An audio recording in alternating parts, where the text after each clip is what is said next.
हाय, hello, नमस्कार। कैसे हैं आप सब लोग? उम्मीद करता हूँ बहुत अच्छे होंगे, बड़े अच्छे से अपनों का ख्याल भी रख रहे होंगे।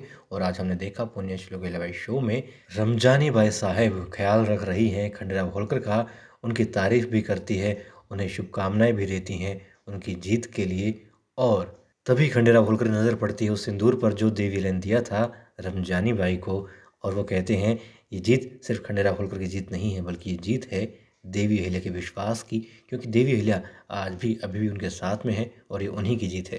तभी तुकुजी आते हैं, बताते हैं कि वो जो सूरजमल है भाग निकला है यहाँ से और कुंभेर के किले पर पहुँच गया है। ये सूचना मिली है, अब गड़बड़ है कुछ, क्योंकि वो तो अभेद्य किला है। अब रमजानी पूछती है कुछ खास है क्या वहाँ पर उस किले के लिए? तब खंडेराव होलकर बताते हैं कि वो हिंदुस्तान के अभेद्य किलों में से एक माना जाता है, जाना जाता है। उसे भेदना असंभव प्रतीत होता है लोगों के लिए, मगर खंडेराव होलकर इस असंभव दिखने वाले कार्य को संभव कर दिखाएगा और सूरजमल को वहाँ जा कर के मार भगाएगा। फिर तब एक सैनिक आता है, बताता है कि सूरजमल जहाँ छिपा हुआ था वहाँ पर अब चले गए हैं वो लोग जो उस कबीले से आए थे, जिन्होंने बताया था कि खंडेराव होलकर की शरण में आना चाहते हैं और सूरजमल से बदला लेना चाहते हैं। और वो अब मुश्किल में है क्योंकि उनको पकड़ लिया है सूरजमल के आदमियों ने। खंडेराव होलकर अब उन्हें बचाने के लिए जाना चाहते हैं तो कुछ उन्हें रोकते हैं, कहते नहीं ये सही नहीं है, मगर वो कहते नहीं, बादशाह का मनोबल टूट जाएगा और आरंभ में ही, मतलब यहाँ पर जो लड़ाई होनी है उसके आरंभ में ही हमारे सैनिक मारे जाएं, ये तो गलत बात होगी। अब खंडेराव होलकर कहते हैं तुको जी अपने सारे सरदारों को बोल दो और हमला कर देते हैं उसके ऊपर। अब खंडेराव होलकर पहुंच जाते हैं उस किले के पास, और क्योंकि 6 दिशाएं जो हैं या 6 चक्रव्यूह जो खंडेराव होलकर ने रचना की है कि हाँ ये सोच रहा होगा सूरजमल भी, उसके हिसाब से रचना की थी, मगर वो पहुंच गए हैं उस किले के बिल्कुल पास के इसे भेदना है और उन सैनिकों को बचाना है जो उनकी शरण में आए थे। अब खंडेराव होलकर उसके अंदर दाखिल हो रहे होते हैं, मगर वो सारी प्लानिंग होती है, सूरजमल खुद उन्हें झांसा देकर के बुला रहा होता है। और अब वो छिपते छिपाते जा रहे हैं, मगर आसपास में सैनिक जो हैं सूरजमल के बताते जाते हैं कि उन आदमियों तो वहाँ पकड़ रखा है, बलि देंगे, ये करेंगे वो करेंगे। और बलि का बकरा यहाँ पर बनाया जा रहा होता है खंडेराव होलकर को, क्योंकि वो पूजा करवा रहा था सूरजमल, और जो उसका तांत्रिक था उसने कहा कि बलि देने से माँ खुश हो जाएगी और माता रानी फिर तुम्हें जीत का आशीर्वाद देगी। कहता है क्यों, क्या पता सच में हम जीत जाएंगे। तो वो कहता है तांत्रिक कि बलि जितनी बड़ी होगी जीत उतनी पक्की होगी। फिर कहता है ठीक है, फिर तो खंडेराव की ही बलि देंगे। और अब बलि का बकरा बनाया जा रहा होता है खंडेराव होलकर को, और वहाँ पर देवी अहिल्या निकल पड़ती है, देवी अहिल्या की खंडेराव होलकर को बचाने के लिए। और फिर रास्ते में पड़ाव डालती है जहाँ पता चलता है कुछ सैनिकों के माध्यम से उनको कि खबर आई है वो तो कुंभेर के किले में जाकर के छिप गया है सूरजमल, और खंडेराव होलकर भी उसी तरफ जा रहे हैं।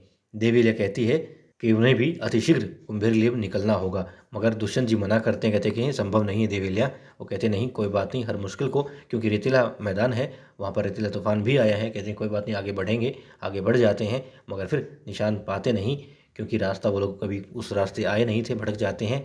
और यदि घोड़ों की टापों के निशान देखें, सैनिकों के निशान पाएँ तो क्या पाएँ, क्योंकि तूफान आया था रेतीला और वो सब ढक गई थी, छिप गई थी। अब देवी अहिल्या की ऊंचाई पर होती हैं, घोड़े पर बैठी होती हैं, उन्हें कुछ बैलगाड़ियाँ दिखाई दे रही होती हैं। वो कहती हैं दुष्यंत उनसे जाओ और पूछो रास्ता, हो सकता है यहाँ के लोग हों, लेकिन वो मित्र के भेष में शत्रु भी हो सकते हैं, तो संभल कर रहना। कहता है ठीक है रानी साहब, और फिर वो बढ़ जाता है उनसे जानकारी लेने के लिए, कुंभेर की किला कहाँ है किस तरफ है जानने के लिए। और वहाँ पर खंडेराव होलकर दाखिल हो चुका होता है, उस किले में पहुँच जाता है जहाँ पर बलि दी जानी थी। और देखते हैं तो कहता है कि यहाँ पर अभी भी पूजा हुई है तो जी, मतलब कि कोई था यहाँ पर। और फिर एहसास होता है कि हाँ गड़बड़ हो रही है। वो कहते हैं हमसे कुछ गलती हुई है। तभी वो लोग आ जाते हैं जो भी चंद रोज पहले खंडेराव होलकर की सेना में शामिल हुए थे, तो कुछ ने मना किया था, मगर उन्हें शामिल कर लिया था खंडेराव होलकर ने कि ये सूरजमल से बदला लेना चाहते हैं, दुखी हैं बेचारे, पीड़ित हैं। मगर वो लोग बताते हैं कि अब तुम्हारी बलि देंगे हम। तभी वो लोग खंडेराव पर जाल फेंक देते हैं और तुकुजी और खंडेराव होलकर अब जाल के अंदर फंस जाते हैं। और वो कहते हैं धोखेबाजों, तब वो कहते नहीं धोखेबाज नहीं है, गद्दार नहीं है, हम तो वफादार हैं सूरजमल के।